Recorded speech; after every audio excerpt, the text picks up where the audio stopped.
Well, Brillo, the armadillo, my baby, I love this guy to death, but he is a destructive little dude, and sure enough, what did you do, Brillo? If you look right here, he, again, broke through the actual cage, and he's actually trying to burrow his way out. That's one downside of things like armadillos, is that they're very destructive when it comes to certain things. Thankfully, what are you doing, buddy? Come here, little sweetie. Oh my God, he's so amazing. It's gonna be great when we're across the street, but we've learned that you've got to do cement as a base, because this universal rock, although very durable, he can just burrow right through it, right? So you already know that we cemented the entire bottom of this cage, but if you can see right here, sure enough, just went right through it. And the thing is, if he digs more of that out, which he probably is going to, what's going to happen is he can get out of this enclosure, which would be horrible if he got behind these cages, because then how could we ever find him, right? So of course we cemented it before. We're going to have to do another big cement job, kind of build that cement up a good inch, maybe inch and a half, so he can't tear it apart again. It's okay, you know, this is just part of it. But again, what we learned is across the street, we're probably going to do about a 2-foot high cinder block wall, and then and then we'll case it out with like some universal rock or cement. But that way you can do it. You gotta remember, it's gonna be a walk-in room. So instead of being an enclosure like this, you're gonna actually be able to walk in more like Drogo. It's gonna be really cool for the experiences. But for now, we've got to just get some cement together and patch this up, because Brillo certainly destroyed his cage again. So for now, Brillo is gonna have to go in this holding enclosure until we get his cage all fixed up. He doesn't like it very much. I don't blame him, but it won't be long. We'll go ahead and get this all cemented up. It'll dry pretty quick, and then he can get back in here. We just have to make sure that this cement's thick enough that he can't tear back into it. So we got some quickcrete bucket, some water. That's all you need. What'd you use, Mike, to stir it? One shaped like a pizza spatula. It's always food. So of course I have my helpers here. I've got Noah, Mike. Oh, Mike left that. So maybe, okay, there you go. Basically, I'm just going to teach these guys. Again, Mike kind of knows what to do. He patched it up at one point as well. Yeah, it works so good. Yeah, you know, we have to do a little bit thicker here. So what I want to do is just take this quickcrete, pour about, don't need a ton of it. It's a little clumpy. I didn't know dry ice was in there. All over my shoe. You got some concrete on your shoe. You know what? I'm just going to take some water here, fill up a little bit, and then you can start stirring. Yeah, you want it to be like a slurry, right? Oh yeah. We're going to probably do a little drier than you can. If you're doing like a cement floor, you want it to be a little bit thinner, right? The viscosity a little bit. But this has to stick on the wall. So we're going to keep it a little bit less moist and just make it a consistency. It's getting pretty close right now. 1 second. Let me get this chunkage dry at the bottom. I gotta get that involved. You already got vision problems. That's why I use a camera, so I can see closer. That is a nice pack. I said this from the beginning. This enclosure isn't ideally perfect for Brillo because, you know, really I'd like to have him something much bigger, something that he could actually run around a lot more. Again, it's going to be a giant room that he's going to be in, like 10 foot. And basically all I'm doing here is just packing all this in here. I make sure it doesn't get in here. I'd actually even just take it with my hand first and just pack it in here. Just pack it really tight. I want to get a really good thick amount in here so he can't break back out. Essentially, that universal rock is great material and it really is durable, but it is only about a 1/4 inch thick, right? So what we want to do is not only pack in where he dug, but we want to put a good 1/2 inch or so kind of material on top of it with the cement so that there's no way that he can actually break through it, you know what I mean? And you got to just kind of do it like this. And then we can work on the pretty part after we get enough mud in here. That way, if for some reason he does break past this, there's nowhere he can go, you know what I mean? It's like all cement in here. I'm just packing all behind the universal rock. It's interesting because it's just something that we never really thought about when we first put him in here, that he could actually burrow his way out. And he was actually really good for the first probably 6 or 8 months. He never did anything. He was completely fine. But then after about 6 or 8 months, he just started going at this stuff and he realized, hey, I can dig out. And they're very smart, obviously. So he knew there was a weakness over here. So of course he's just going to go ahead and put all of his energy into that weakness. Now, I don't know if it's enrichment for him, you know, to scrape and try to get out, or if he's actually trying to escape. I have no idea. I mean, if he escaped, I don't know that he would do a whole lot. Still not something you want. You know, we've had a sloth out. I prefer not to have our armadillo out, that's for sure. First time I've ever did concrete work was actually, believe it or not, when I had to fix this enclosure. Didn't know how it was going to go. Doing pretty good. Just be careful not to push that. How you doing? Too much? Yeah, when you push too hard, all you're doing is going to make it go apart now. Do this to it. You getting this? I'm getting it. And again, it looks pretty natural. We'll just probably just make a couple of scrape marks on it and stuff like that with a trowel. But I think that once this dries, it'll actually be pretty safe, I think. Wow. Knock the lid off. Not yet. So I think we have enough cement on the wall, thick enough now where he won't be able to break into that. And then everywhere else is pretty secure. We're just going to do the cleanup. It'll take probably about 12 hours for this to cure enough to get him back in here, and about 24 hours before it's completely cured. But after 12 hours, the Quikrete sets pretty hard, so we should be in pretty good shape. So unfortunately, Brillo's going to have to stay out for a little while, but he'll be okay. And like I said, across the street, he's going to have paradise. And it's going to be cool too. Of course, when we do Brillo experiences now, we actually take him out and take him into the party room. Whereas across the street, you'll actually be able to go into the enclosure and actually spend time with him, which I think is going to be actually better for him. It's going to be just better for everyone, to be totally honest with you. We certainly have to make sure that that first 2 foot is going to have to be cinder block and then cement kind of work like this, because he is definitely a digger. No. Mike, your thing's escaping. Are you trying to put him in there? Yeah. You guys got this? Oh, Mike. Mike? Yeah. Oh, he's stuck in my arm. Ooh, it's worse than my cat, I'll tell you why that. don't you just let him walk around? Okay, that's fine. Now As we're long all as bleeding. I always get called and I'm bleeding. Good job, Connie.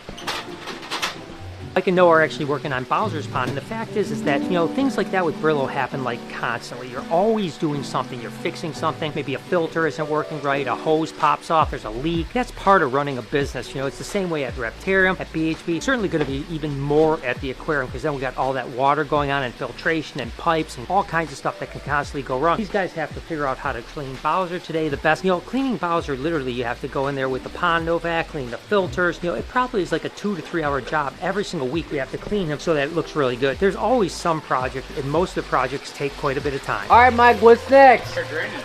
Oh, look at this. Suck that up. There you go. All right, I'm bored. You got it. Okay. Good job.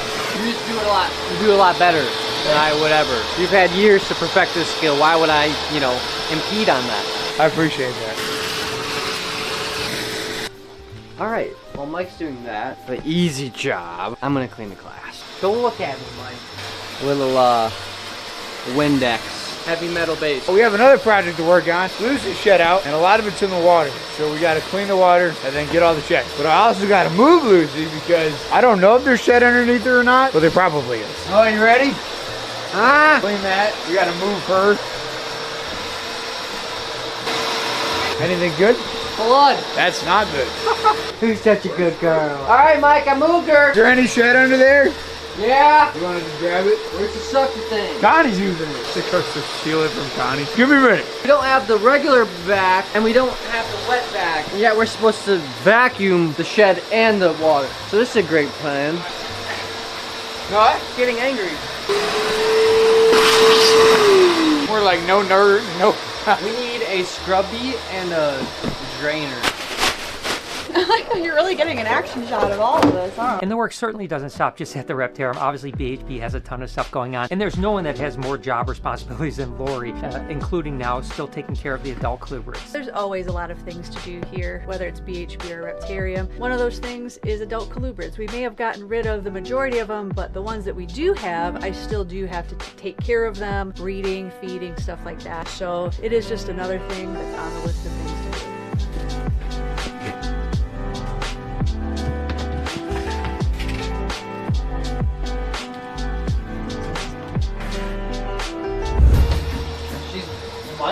Oh my god. And things are constantly happening here. It never stop. It's cyclical. If Lucy didn't blow up her cage, the anacondas peed in theirs. The anacondas didn't pee in theirs. Butterscotch did. It just never stops now, does it?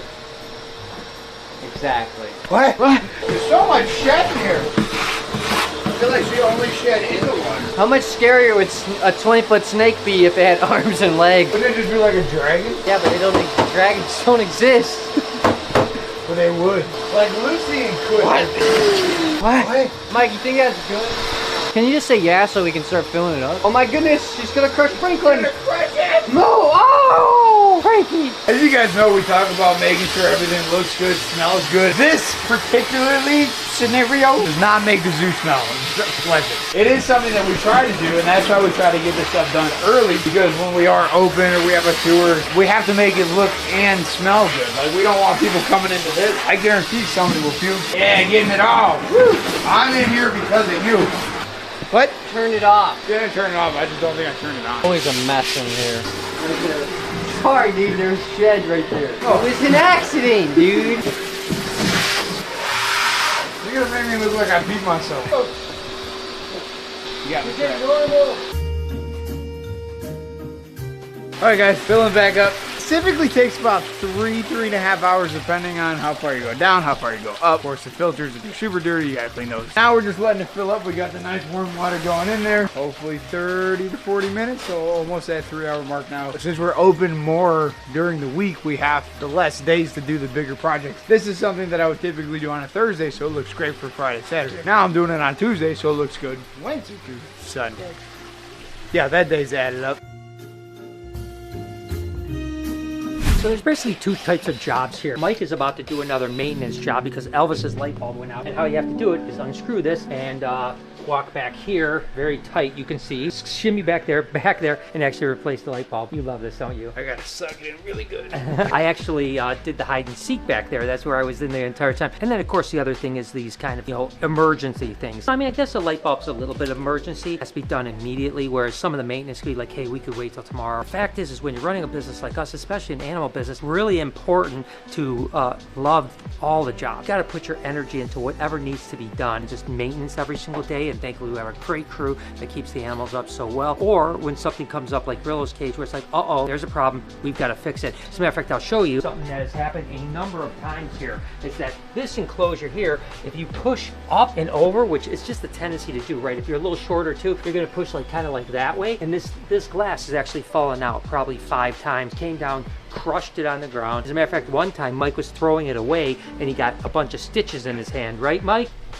So again, these are kind of emergent things because, when that glass is broke, what are you going to do? You got to make sure you have glass because now you've got a bunch of alligators, which by the way are getting big and need to get back down to Gatorland and get some new ones in. But you have this glass that's there and these gators can get out. You have to be like emergency. All right, where can I get emergency glass? Hopefully we won't break any more glass here, but if we do, is to get like an extra piece cut so it's on hand. Place it immediately. Again, emergencies happen. That's part of it. And to run places like this, you got to love it all, right? The good, the bad, the ugly, and whatever it takes, you just do what you got to do to make sure the place keeps running and is awesome. Mike, where you at? Hi, Mike. How's it going? It's tight. Hi, Mike. Question. Are any of the snakes going to be available to go on duty since they were just fed yesterday? Bart, Maisie again. Okay. You can do marshmallow. You didn't eat. Thanks. But Jesus said, let there be light. Oh. I think Mike needs to read the Bible. It was God that said, let there be light, way before Jesus was a part of it. Oh, I forgot my duster. I said Bud Jesus, but yeah. Butt Jesus? Bud Jesus. Howdy ho. How you doing? Perfect. Nailed it. Found an extra one. Hope you guys enjoyed today's video. If you did, there's a playlist that you can watch all kinds of videos. You can also hit that subscription button. It would mean a lot to me. Also, hit that like button while you're down there. Have a wonderful day, Reptile Army. Remember... It's a bit dusty back there.